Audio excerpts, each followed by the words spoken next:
ஊட்டிலண்ணே. இந்தா ₹1 போய் 2 பழம் வாங்கிட்டு வா. நத்தாலியா பூம்பழமா? ஏதாவது வாங்கிட்டு போட. 2 பழம். எங்க அண்ணன் பழம் வாங்கி சொன்னாரு. உங்க அண்ணன் கலெக்டரா? காசு கொடுத்தா எவ்வளவு கொடுப்பையா? சரி 2 ரூபாய் என்ன வேலை? ரூபாய்க்கு 2. 2 ரூபா. ரூபாய்க்கு 2. 2 ரூபா. ரூபாய்க்கு 2. 2 ரூபா. உங்க கூட தரவில்லையா? காசு கொடு. நீ பிடிக்க.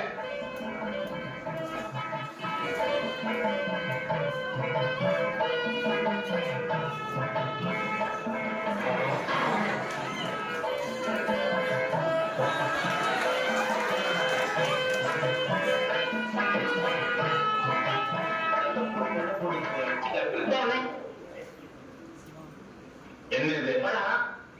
நான் உங்ககிட்ட எத்தனை வாங்கிட்டு சொன்னேன்? 2. 1 இருக்கு.